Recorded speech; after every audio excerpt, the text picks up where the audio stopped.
In today's show, we are going to discover God has a sense of humor and his greatest creation. Stay tuned, I'll be right back.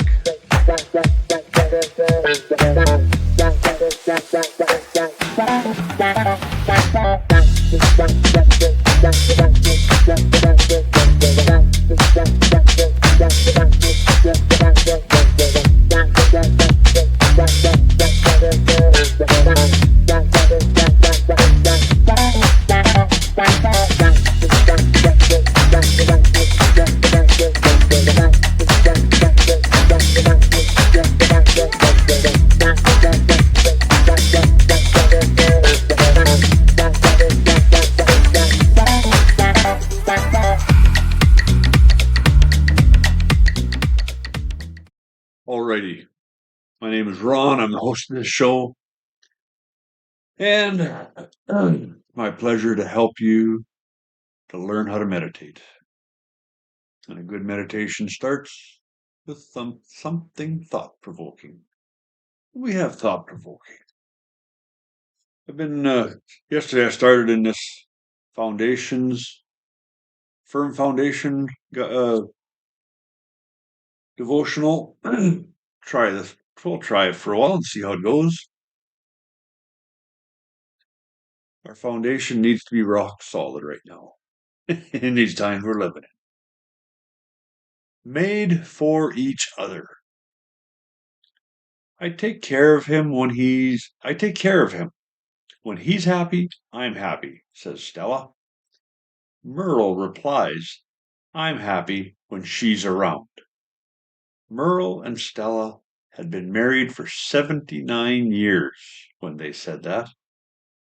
When Merle was admitted to a nursing home, he was miserable. So Stella gladly brought him home. He was 101 and she was 95. Though she needed a walker to get around, she lovingly did what she could for her husband, such as preparing the food he liked. But she couldn't do it on her own. Grandchildren and neighbors helped with the things Stella couldn't manage. When Merle died in 2019 at the age of 102, they had been married 80 years. Wow. Wow. That's a love. Okay. Let us get into Genesis 2 that talks about chapter 2 elaborates a little bit more on the creation story. And let's get after it. We will read from chapter 2, starting in verse 4. When the Lord God made the earth and the heavens, neither wild plants nor grains were growing on the earth, for the Lord God had not yet sent rain to water the earth, and there were no people to cultivate the soil.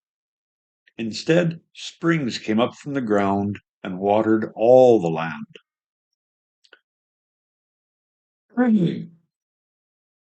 So God still had some fine tuning to do, obviously, on his creation. He's just elaborating on that a little bit. Then the Lord formed the man from the dust of the ground. He breathed the breath of life into the man's nostrils, and the man became a living person. Then the Lord God planted a garden in Eden in the east, and there he placed the man he had made. The Lord God made all sorts of trees grow up from the ground, trees that were beautiful and that produced delicious fruit.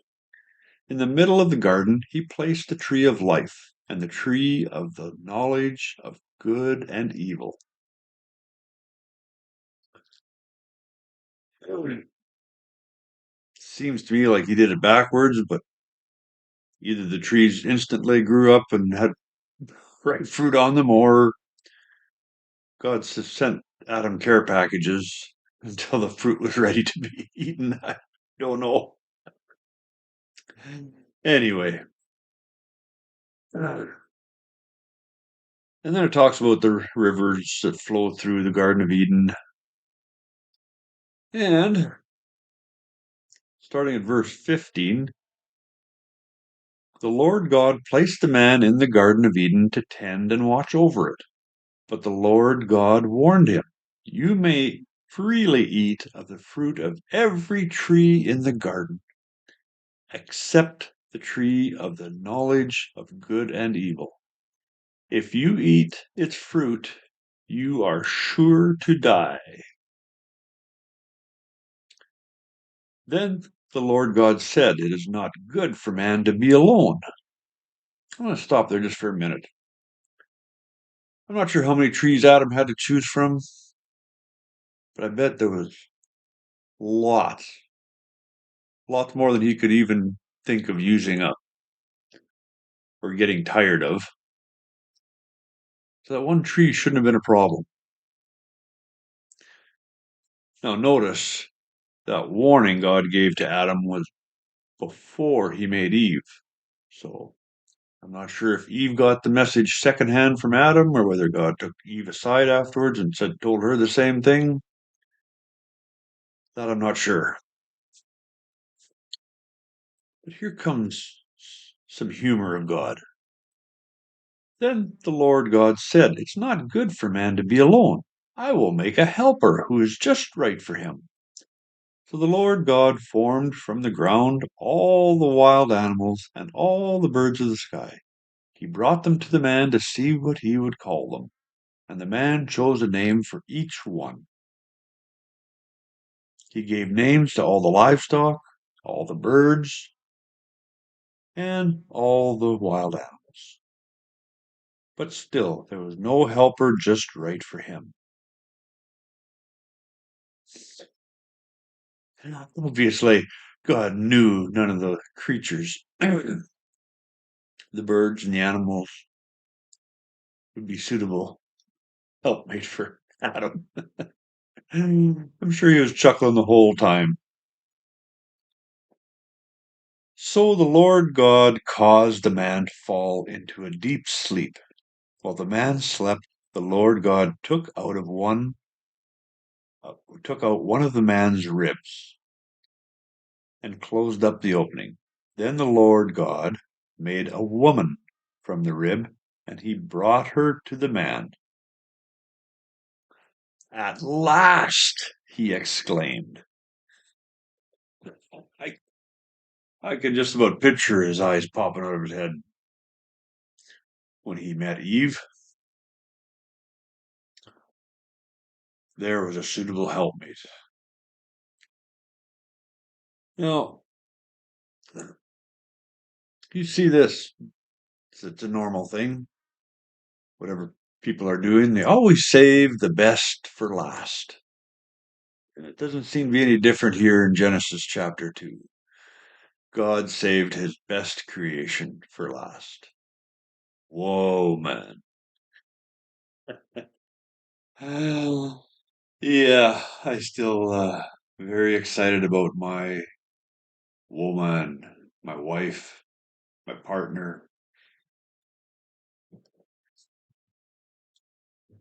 Pray that for all of you who are married, a relationship like I have with my wife.